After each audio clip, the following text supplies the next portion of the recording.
Good morning students, कैसे हैं आप सभी। स्टूडेंट्स, हिस्ट्री में हम चैप्टर 2 यूरोप में समाजवाद एवं रूसी क्रांति पढ़ रहे हैं, और जिसमें कि अब तक हमने सामाजिक परिवर्तन का युग और रूसी क्रांति के बारे में पढ़ा।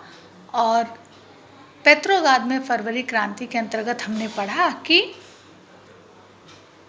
1917 की सर्दियों में राजधानी पेट्रोग्राद की स्थिति बहुत खराब थी और ऐसा लगता था कि जनता में मौजूद भिन्नता को ध्यान में रखकर नगर की बनावट तय की गई थी। नेवा नदी के दाएं तट पर मजदूरों के क्वार्टर और कारखाने थे, और बाएं किनारे पर फैशनेबल क्षेत्र और सरकारी इमारतें थीं। फरवरी में मजदूरों के क्षेत्र में बच्चों खाद्य पदार्थों में भारी कमी हो गई थी, और मजदूरों ने दाएं तट पर जो एक फैक्ट्री थी उसमें तालाबंदी कर दी। और जब उन्होंने ये तालाबंदी की तो अगले दिन इस फैक्ट्री के मजदूरों के समर्थन में 50 और फैक्ट्रियों के मजदूरों ने भी हड़ताल की घोषणा कर दी। और स्टूडेंट्स, इस हड़ताल का नेतृत्व जो था वो महिलाएं कर रही थी, इसलिए इस दिन को बाद में अंतर्राष्ट्रीय महिला दिवस का नाम दिया गया। रोटी, तनख्वाह और काम के घंटों में कमी और लोकतांत्रिक अधिकारों के पक्षों में नारे लगाते हुए असंख्य लोग सड़कों पर जमा हो गए, और हालात पर नियंत्रण पाने के लिए सरकार ने जो घुड़सवार सैनिक तैनात किए थे वे भी क्या हुआ, बाद में हड़ताली मजदूरों के साथ आ मिले, और वे भी सोवियत या परिषद का गठन करने में उसी इमारत में जमा हुए जहां अब तक ड्यूमा की बैठक हुआ करती थी। तो चलिए बच्चों, अब पढ़ते हैं कि फरवरी की क्रांति के बाद क्या हुआ। अब बच्चों, क्या हुआ कि सोवियत और ड्यूमा के नेताओं ने देश का शासन चलाने के लिए एक अंतरिम सरकार का गठन किया, और अंतरिम सरकार में सैनिक अधिकारी, भूस्वामी और उद्योगपति ही प्रभावशाली थे। उनमें उदारवादी और समाजवादी जल्दी से जल्दी जो निर्वाचित सरकार थी उसका गठन चाहते थे। जनसभा करने और संगठन बनाने पर लगी पाबंदियां हटा ली गईं।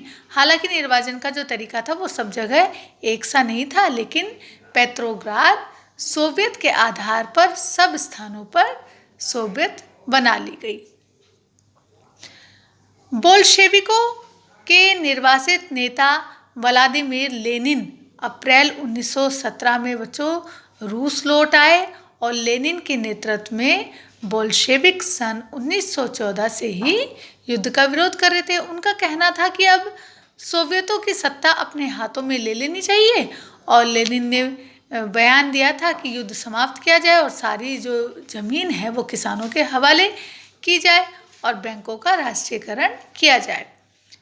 इन 3 मांगों को लेनिन की अप्रैल थीसिस के नाम से जाना जाता है। उन्होंने ये भी सुझाव दिया कि अब अपने रेडिकल उद्देश्यों को स्पष्ट करने के लिए बोल्शेविक पार्टी का नाम कम्युनिस्ट पार्टी रख दिया जाए। बोल्शेविक पार्टी अधिकतर लोगों को अप्रैल थीसिस के बारे में सुनकर बहुत आश्चर्य हुआ। उन्हें लगता था कि सभी समाजवादी क्रांति के लिए सही समय नहीं आया है। ऐसी स्थिति में जो अंतरिम सरकार थी उसी को समर्थन दिया जाना चाहिए। गर्मियों में बच्चों मजदूर आंदोलन और फैल गया, और औद्योगिक क्षेत्रों में जो फैक्ट्री है उनमें कमेटियां बनाई गई, और इन कमेटियों के द्वारा ही जो मजदूर थे फैक्ट्री चलाने के जो मालिकों के जो तौर तरीके थे उन पर प्रश्न करने लगे।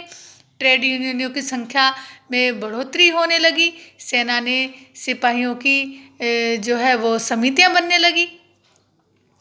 जून में लगभग 500 सोवियतों ने अखिल रूसी सोवियत कांग्रेस में अपने प्रतिनिधि भेजे। जैसे जैसे अंतरिम सरकार की शक्ति कमजोर होने लगी और बोल्शेविकों का प्रभाव बढ़ने लगा, सरकार असंतोष का दबाव के लिए सख्त कदम उठाने लगी, और असंतोष को दबाने के लिए सरकार ने फैक्ट्रियां चलाने की मजदूरों द्वारा किए जा रहे प्रयासों को रोकना और मजदूरों के नेताओं को गिरफ्तार करना शुरू कर दिया। जुलाई 1917 में बोल्शेविकों द्वारा आयोजित किए गए विशाल प्रदर्शनों का भारी दमन किया गया, और इसमें बच्चों अधिकांश जो बोल्शेविक नेता थे उनको छिपना और भागना पड़ा। स्टूडेंट्स, अब पढ़ते हैं अक्टूबर 1917 की क्रांति। जैसे जैसे अंतरिम सरकार और बोल्शेविकों के मध्य टकराव बढ़ा, जो लेनिन था उसको अंतरिम सरकार द्वारा तानाशाही थोप देने की आशंका दिखाई देने लगी। सितंबर में उन्होंने सरकार के विरुद्ध जो विद्रोह के बारे में चर्चा शुरू कर दी और सेना और फैक्ट्री सोवियतों में मौजूद बोल्शेविकों को इकट्ठा किया गया। 24 अक्टूबर 1917 को विद्रोह शुरू हो गया और संकट की आशंका को देखते हुए प्रधानमंत्री केरेंस्की सैनिक टुकड़ियों को इकट्ठा करने शहर से बाहर चले गए और सुबह ही सरकार के वफादार सैनिकों ने बोल्शेविक अखबारों के दफ्तरों पर घेरा डाल दिया। टेलीफोन और टेलीग्राफ दफ्तरों पर नियंत्रण प्राप्त करने और विंटर पैलेस की रक्षा करने के लिए सरकार समर्थन सैनिकों को रवाना कर दिया गया। पलक झपकते ही स्टूडेंट्स क्रांतिकारी समिति ने भी अपने समर्थकों को आदेश दिया कि सरकारी कार्यालयों पर अपना अधिकार कर लें और मंत्रियों को गिरफ्तार कर लें। शाम ढलते ढलते पूरा नगर क्रांतिकारी समिति के नियंत्रण में आ चुका था और मंत्रियों ने आत्मसमर्पण कर दिया था, है ना, सरेंडर कर दिया था। और पेट्रोग्राद में अखिल रूसी सोवियत कांग्रेस की बैठक हुई जिसमें बहुमत ने बोल्शेविकों की कार्रवाई का समर्थन किया। स्टूडेंट्स, आज हम इतना ही पढ़ेंगे और नेक्स्ट क्लास में हम पढ़ेंगे अक्टूबर के बाद क्या बदला। आप सभी बच्चे होमवर्क नोट करेंगे।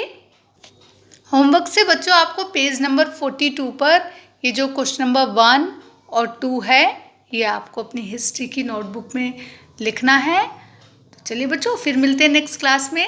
तब तक के लिए take care and good bye.